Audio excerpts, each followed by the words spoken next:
I'll be talking about an economical fixator which we found out by accident.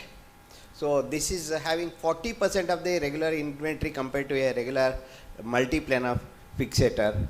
So getting a good reduction in traction is possible, but maintaining is something which is difficult, especially with plaster.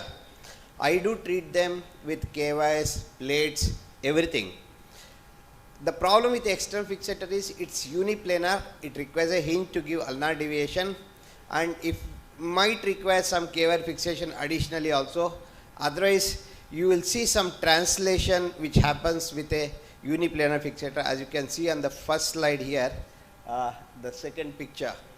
The translation cannot be controlled, especially in such fixator. So that is the reason why you require a hinge or a multiplanar fixator or a additional implant.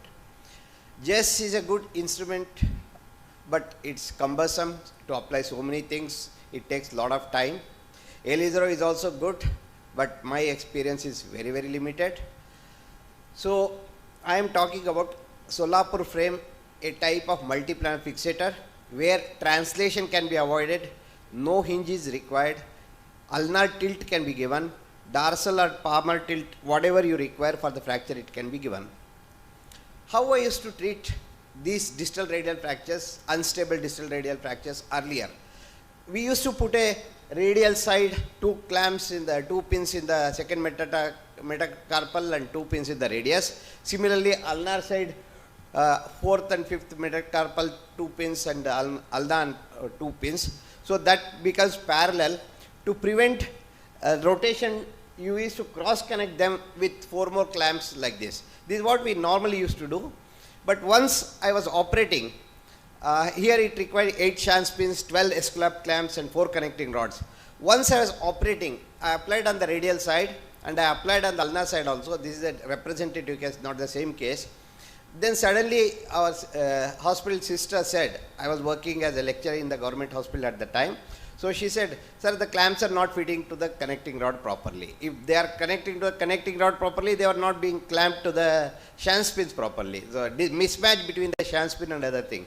So what I did was, I just removed those fixator, cross-connected ulnar one with the radial side and radial side with the ulnar one. So 4 clamps I could connect this, and I was being assisted by Dr. Raghav Barve at that time. He said, sir, there is one more working clamp. So he asked me to put it in between there as a 5th one. That was such a bad case, and the result it came out to be turned out to be so good. So once we knew that the number of clamps could be reduced from 12 to 5, we were very happy, especially in civil hospital setup, and we started doing it very regularly. Only thing is, you have to give an angle of above 90 degree between these 2 pins in the first, second metacarpal, and similarly in the proximal radius. If it becomes less than 90 degree, it becomes a uniplanar fixator. So it has to be more than 90 degree angle to be called as a quadriplanar fixator. So this is how we cross connect one with the other. And again in the radius you can see that again the middle third radius or middle third distal third junction we put 2 Schwann pin again at an angle of 190 to 120 degree. This is the radius ulnar Schwann pins, which is 3.5 millimeter. The connecting rod is 4 millimeter. This Esculap clamps is available with almost all the companies. It fits properly. Now you can see a smaller one, 2.5 or 2 or 2.5 millimeter Schwann pin can be also inserted in a similar Esculap clamp. This is used for fixing with the radius. So again, if you see your hand, base of the second metacarpal, you can feel it's a bone prominence. In that you pass the Schwann pin and flex that index finger so that you will not, any muscle or extensor expansion will not get caught. Then take a small incision, then drill with a K-wire. I normally drill from the base of the second metacarpal to the base of the third metacarpal also. 2 metacarpals it will be involved. Then I'll apply a Schwann pin in this fashion. Similarly, I'll apply one more Schwann pin in the mid shaft. Again you can see that I am flexing. I take a take out that dorsal expansion away by a mosquito. Once you make the area of the bone bare, you can put a shank spin again in that fashion with a angle, making an angle 120 degree. So now you can see that it's more than 90 degree. Similarly, in the radius, middle third, distal third junction, I apply 2 more shank spin. I connect the proximal to radial shank spin, and distal one I have kept it loose. Assistants will give the traction. Either I have tied my arm to the support, or another assistant will give hold from that side, and I just manipulate the fracture. And once in majority of the time, just with traction it comes in position. I just apply the clamp and connect the clamp them properly and tighten the clamp. So this is what we can give. You can see that palmar flexion can be given, ulnar deviation can be given without having a hinge, because this is only one shank spin on either side. That's the reason why you can give that whatever the deviation you want to give, you can give. And since you are not impaled any tendon in the second metacarpal, you can flex, extend without any pain. Usually excess length of shank spins, I normally cut it off so that it becomes easy for the patient. And you can see that the patient, this is the immediate post-operative period, patient will be able to do all the activity. Here are some cases. This was an intra-articular fracture. As you can see, there is a volar button, but on the right, if you see, beautifully under traction only, it has come back in position. Ligamentotaxis keeps working. So this is after some time, and this is the final result in this patient. Way back in 2003, I had operated.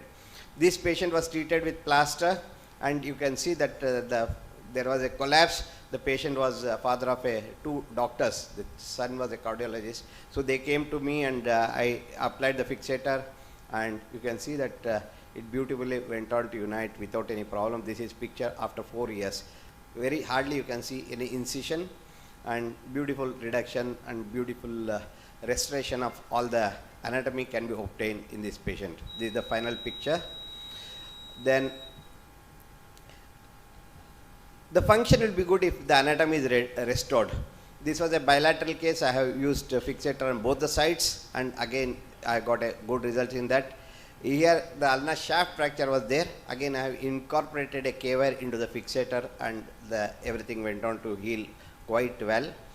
This patient, you can see there was a volar Smith fracture. Again I included a pin with that, and it went on to heal quite well. This my neighbor whose face I have to see every day. She had a distal radial fracture with unstable ulnar stellar fracture. Again treated with a fixator, and this is at 2 months. Normally I keep it for 6 to 8 weeks. So patient was able to do all the activities, and this is after 5 years. I just called her to take a picture, and you can see the beautifully the anatomy of the on the left it is operated, so it has been restored very well. And another comminuted fracture with dislocation in the wrist, I treated with a fixator. These are some of the pictures. So there are here you can see that there is a volar fragment, and there is a dorsal fragment which has gone inside. Just with a fixator it comes in position without any major interference. I have not intrafocally manipulated any of these fractures. I have just given ligamentotaxis. So that's what I have done. So many cases I have done. Almost so many people also in Sholapur do the same technique. Few more have, after listening to my talks at many places. One person from Gonda in UP near Ayodhya, he has sent me almost 100 cases in the last 1 year itself. This is another case. The function, you can see a die punch fracture here. I didn't do anything, and after some time when I took an X-ray, you can see that it has gone back in position because of the some ligaments which are pulled up. Only thing is, don't give the traction for too much. I normally give traction for about 3 to 4 weeks time, then I reduce the traction, release the traction in OPD. Otherwise, if the patient keeps in the traction position for quite some time, the reflex sympathetic dystrophy is very, very common. This patient comes to me 3 weeks after the injury. You can see there is a, in spite of my fixator, it didn't come in position. What I did was, since my shank spin, ulnar shank ulnar side shunt spin and radial side shunt spins are parallel, I used a simple distractor which comes with the just I distracted the wrist. You can see that by applying these two are parallel, these two are parallel. So you can apply a simple distractor in this fashion, distract it. Once it is distracted, then you just tighten the S-clap clamps and take away the distractor. And this is how the patient ended with having a beautiful reduction in spite of coming 3 weeks late. This patient recently had come during lockdown, distal radial fracture, didn't take any treatment. After 1 month he came, so I applied the fixator and I have applied the distractor. So I have taken the liberty now to show the video because I could do this as the patient came late. I just on table tightened and distracted as much as possible. The distal shunt spin are loose, it's not connected with the S-clap clamp. So I could distract it, and even in the post-operative period in the ward, I could distract for few days till it got the reduction. The final reduction I could get on third day itself, because under anesthesia we can distract quite well, and beautiful reduction I could go ahead.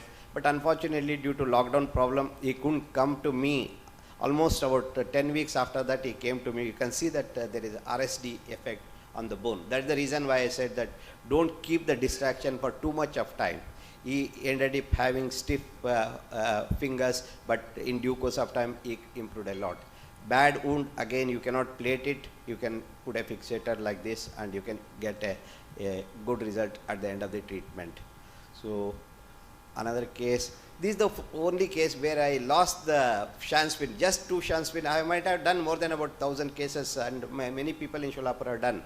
But this is severe osteoporosis. The shunt spins were more or less around 70 degrees, so they could get pulled out after some time from the osteoporotic bone. This is the only case where I have faced a problem. Otherwise, no case I have faced any problem whatsoever. Even this is one of my friend has operated a bad wound where they wanted to do a plastic surgery. The plastic surgeon was happy with this fixator and he was able to do the flap in this patient.